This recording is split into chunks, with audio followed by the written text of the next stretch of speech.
Selamat pagi. Perkenalkan kami dari SGD A5. Di sini kami akan mempresentasikan SP kami yang berjudul Trakeitis. Jadi perkenalkan kembali saya Gus Yangola Diana Ratmaja dengan 3 digit yang terakhir 224. Di sini saya akan mempresentasikan tentang latar belakang. Baik, next.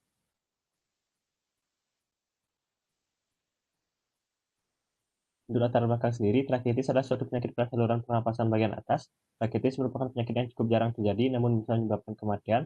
Trakeitis merupakan infeksi bakteri sekunder yang biasanya diawali infeksi pernapasan atas yang disebabkan oleh virus terlebih dahulu, kemudian disebabkan oleh infeksi sekunder dari beberapa jenis bakteri. Baik, terima kasih. Selamat pagi, perkenalkan nama saya Natsira Putri dengan Maki 250. Saya akan menjelaskan terkait definisi trakeitis merupakan inflamasi pada trakea yang dapat bersifat infeksius dan dapat memengaruhi organ sekitarnya, seperti laring, bronkus, atau keduanya. Bakterial trakeitis merupakan infeksi trakea bagian subglotis yang merupakan infeksi bakteri sekunder yang didahului oleh infeksi virus dan umumnya mengenai anak usia 6 tahun, kurang dari 6 tahun. Bisa di next? Untuk strukturnya, trakea merupakan struktur yang paling panjang dan untuk histologinya terdiri atas sel epitel pseudostratified ciliated columnar dan sel globate. Next. Baik, perkenalkan saya Adel Ruswandi dengan NIM 162. Untuk trakeitis ini kasusnya sangat jarang ditemui. Menurut beberapa penelitian, satu kasus per 1 juta anak tiap tahunnya. Untuk rasio perbandingan dari laki-laki sedikit lebih sering daripada perempuan dengan rasio 1,3:1. Dan trakeitis ini paling sering pada musim gugur dan musim dingin. Baik, selanjutnya yaitu kenapa saya diawali pertanyaan itu dengan 3 digit terakhir 032. Saya akan menjelaskan etiologi dari trakeitis di mana ini diawali oleh komplikasi infeksi dari influenza. Terus yang kemudian diikuti oleh infeksi bakteri. Di mana bakteri yang paling sering menyebabkan trakeitis adalah Staphylococcus aureus. Staphylococcus aureus ini merupakan bakteri gram negatif di mana bentuknya seperti anggur yaitu grape like cluster. Terus selain itu juga ada bakteri lain yang dapat menyebabkan trakeitis yaitu seperti Molassa cataralis, Streptococcus pneumonia. Ini merupakan gambarnya. Next. Baik, perkenalkan nama saya Madelisa Pratmasari dari India. Lalu saya akan menjelaskan mengenai patogenesis. Jadi, kita ketahui bahwa laring individu yang sehat sering disertai dengan kolonisasi bakteri dari spesies bakteri yang umum pada saluran pernafasan bagian atas. Nah, beberapa di antaranya merupakan patogen potensial. Kolonisasi bakteri tersebut dapat meluas ke dalam trakea.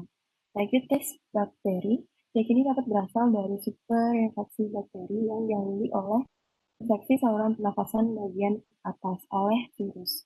Nah, infeksi virus yang pada saluran bagian atas ini dapat memfasilitasi infeksi bakteri sekunder dan invasi saluran udara dan mengakibatkan peradangan dan edema yang pada akhirnya akan menyebabkan penyempitan pada trakea.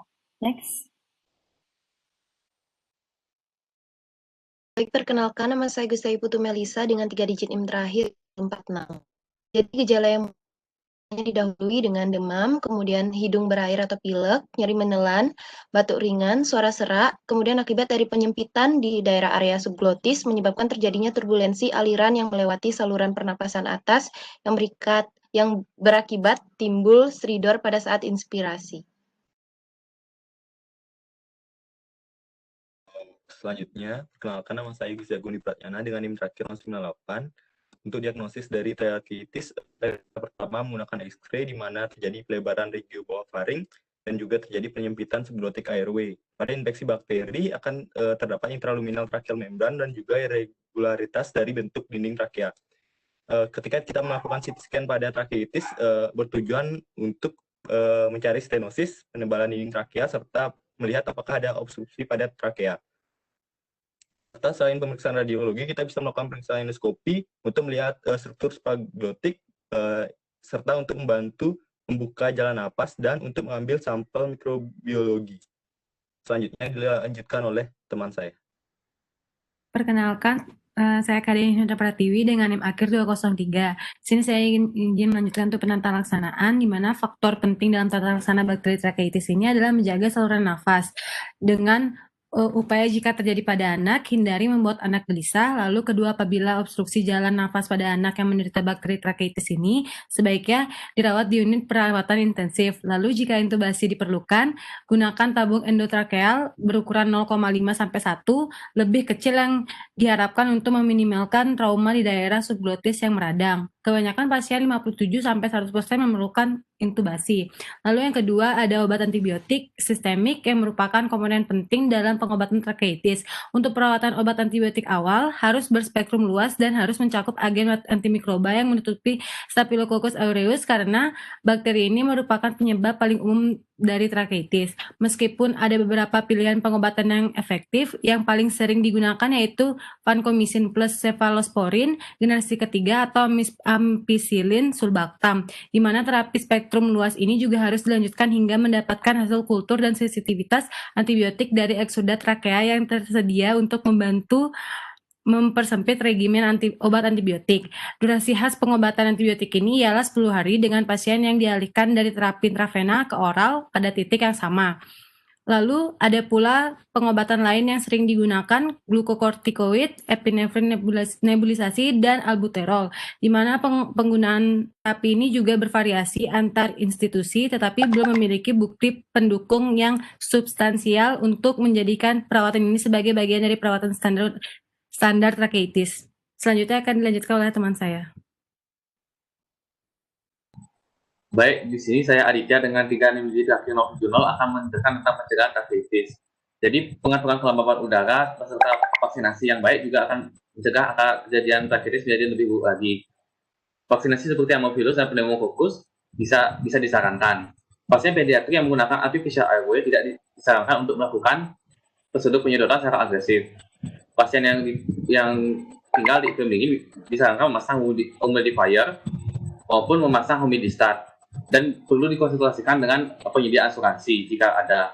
Kemudian menggunakan Ocean Air, IAR, dan Salinex diperlukan untuk pasien supaya mengatur kelembaban udara mereka di pulmonan dan trakea. Bisa disebarkan setiap 1-2 jam. Jadi pembuatan larutan salin penting untuk menjaga homeostatis cairan tubuh dengan meminum sebanyak 6-8 gelas per hari. Selanjutnya akan dilakukan oleh teman saya. Terima kasih. Baik, perkenalkan nama saya Dewa Mandi Prasetya. Untuk komplikasi dari trakeitis itu ada pneumonia, septikemia, shock beracun, sindrom gangguan pernapasan dewasa, komplikasi tabung endotrakeal, encephalopathik anoksik, cardiorespiratory arrest, hipotensi, dan bronchopneumonia. Selanjutnya. Saya Made Syanidita Larasati dengan NIM 165. Adapun prognosis dari trakeitis di mana apabila membran eksudatif terkelupas ke dalam lumen trakea menyebabkan oklusi jalan nafas dan henti nafas.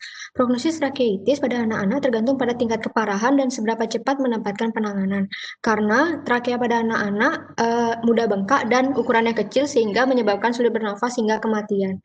Apabila trakeitis disebabkan infeksi bakteri Staphylococcus aureus memiliki potensi sindrom shock demam, kegagalan organ hingga kematian. Next. Baik, perkenalkan nama saya Astri Meliana dengan 3 digit yang terakhir yaitu 113. Adapun simpulannya, yakni trakeitis merupakan inflamasi pada trakea yang dapat bersifat infeksius. Trakeitis terjadi akibat adanya komplikasi dari infeksi virus influenza yang diikuti oleh infeksi bakteri. Penyebab paling umum terjadinya trakeitis bakteri adalah Staphylococcus aureus. Gejala-gejala sendiri dimulai dari demam yang tidak begitu tinggi, yakni dari 12 sampai 17 jam, hidung berair, nyeri menelan, batuk ringan yang disertai dengan malaise, dan diagnosis dapat dilakukan dengan pemeriksaan radiologi X-ray bilateral pada bagian region dada dan servikal. Faktor penting dalam tata laksana bakteri trakeitis adalah menjaga saluran napas yang adekuat dan pengobatan menggunakan antibiotik. Prognosis trakeitis pada anak-anak tergantung pada tingkat keparahan kondisi dan seberapa cepat mendapatkan penanganan. Baik, sekian presentasi dari kelompok SGDA 5. Terima kasih.